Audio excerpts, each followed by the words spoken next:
Now, as we talk about how the individual identity is written over by the group identity, I'm going to give you an outline here of how various gang initiation or the indoctrination process of prison-based martial arts would occur. As far as I know, these aren't real gang signs, so if they are, whatever. But start off having to learn the bylaws, the history of the gang you're in. Doesn't matter what gang it is, you're going to learn a history. The history might be made up, it might be real, it might be a mix of the two. Then you have to learn a variety of hand signs. Here's one, here's two. Here you go, read between the lines, there's three. Here's four. It's like from the Boy Scouts. What's going to happen is you go through this process. You have to learn who your leaders are, your bylaws, your history.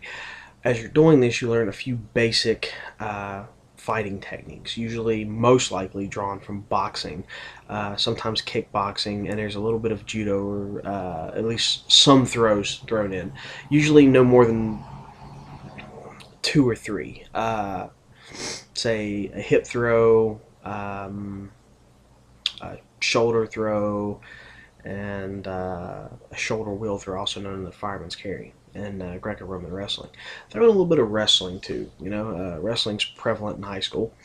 You can learn it there. So you basically have that person with a few basic fighting techniques, but they learn all this history and all this other stuff. Then in order to learn something more advanced, they have to prove themselves. This is what requires elements of sacrifice, being beaten into a gang, in the case of some females being raped into a gang, in the case of some males too. There's a whole different section of things on here. Murdering someone, getting beaten in just so you can go murder someone, or being raped in just so you can go murder someone as a proving. Now that you've passed that initial initiation, you've learned the history and the bylaws and all this other stuff, and you might not even learn any fighting techniques while learning all that. Then you're going to come up and you're going to learn more codes and rank structure and various ways to tie your bandana and where to keep it, and how to dress this way and not that way, and how to spot the enemy, these other gangs, and how they do things and what their signs are. And you'll go back and forth. Now you also pick up a few little secret handshakes and a few little phrases or little mantras or whatever, which can be used to identify yourself as a gang member somewhere around other people. Then of course you have that element where you have to go beat somebody up or kill somebody or whatever, to prove that you're hard, you're a soldier, you can do whatever.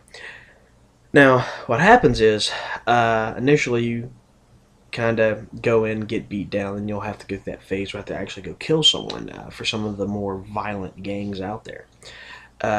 You do this and they start teaching you a little bit of something different, a little bit something more unique. Let's say they step it up a little bit and they teach you some basic fighting techniques, how to throw a basic jab, cross, a few combinations, front kick, side kick, back kick, stomp kick, stuff like that. A few grappling techniques, some ground fighting, a couple throws, takedowns, usually taken from Greco-Roman wrestling. Usually end up looking at a mix of boxing and wrestling. And these people have that. Okay, you've learned a little bit, then you got to go and make sacrifices and do other things and to prove yourself. Then you get promoted, and now that you're promoted, they're going to teach you, the super secret prison based fighting system where you're going to learn to eye gouge and grab, twist, and pull the groin, and a few arm bars, and a few other little choke holds, rear naked choke, whatever. Maybe you're going to learn how to use a knife, make some more sacrifices, do some really good stuff, go prove yourself, and then you might learn close quarters pistol combatives or something else. Basic team building, team tactics, stuff like that. And then it'll progress a little bit more.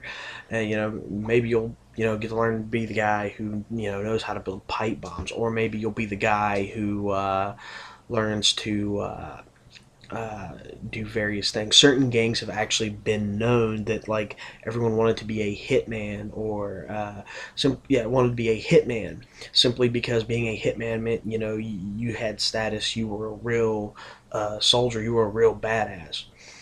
And when you apply this with that mentality of the poor to see strength as a manifestation of manhood, to see being hard as a manifestation of manhood, of being strong and tough as something that is the qualities of being a man, and is something you have to go out and do, it makes it real easy for people to be recruited at a young age, especially when they're trying to prove their manhood. And you have to bear in mind, when it comes to people being poor, when you don't have a lot, certain laws, certain rules really don't matter to you. For example, the drug trade. Better yet, let's go back in time a little bit to moonshining.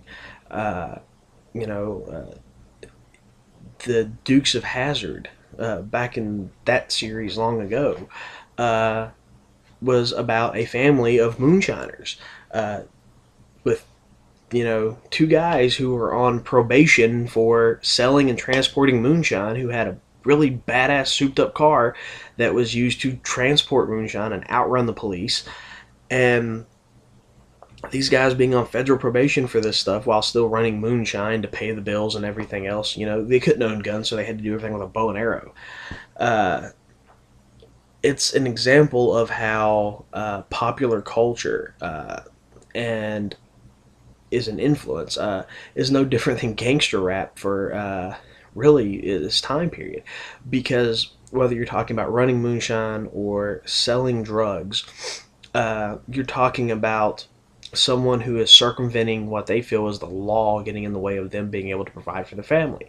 And there's that southern culture, that poor culture, that lower income culture that really doesn't care what the government says is legal or isn't. They're going to do what they have or what they have to do to provide for their family. Now, over the years, that's taken a turn in media, as to being, the Al Capone, the gangsters walking around, all nice in suits and having expensive cars and everything else. But the mentality of circumventing the law, of needing to circumvent the law, is always something that's there, especially among the lower income. It's what makes them more susceptible to this type of thing. Since they're lower income, they often feel they have less options than other people. And so, since they come from a subculture of America, which doesn't see circumventing the law as a bad thing unless you're actually talking about doing physical harm to another human being, uh, just to be able to survive or to provide for your family, what happens is it makes it very easy to see where someone, especially younger people, can be drawn into this idea, with the idea of some sort of prison-based martial arts system, this indoctrination process. And as they're drawn in as finding another ways to be hard, to be strong, to have connections, to do more things, what happens is they are the martial art, the paramilitary training, however you want to describe it, is used as a way to further indoctrinate this individual into the group mindset or the group think, so that they will become more willing to do what the group wants them to do. And of course, the group, in true democracy, decides everything. The group takes precedence over the individual. However, in all reality, it is the person who is the leader of the group who benefits the most, because as leader of the group, they can say they're doing things for the benefit of the group when they're simply doing things to benefit themselves.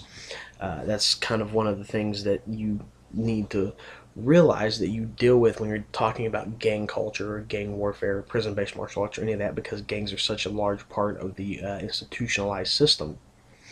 Now, all that being said, uh, when you start applying that sort of mentality I mentioned before, with this group think of various bylaws of culture, of history, that tells you who you are, and that you have to be this person because the group says you have to be this person, it starts to will away at the individual's willingness to go out and be an individual.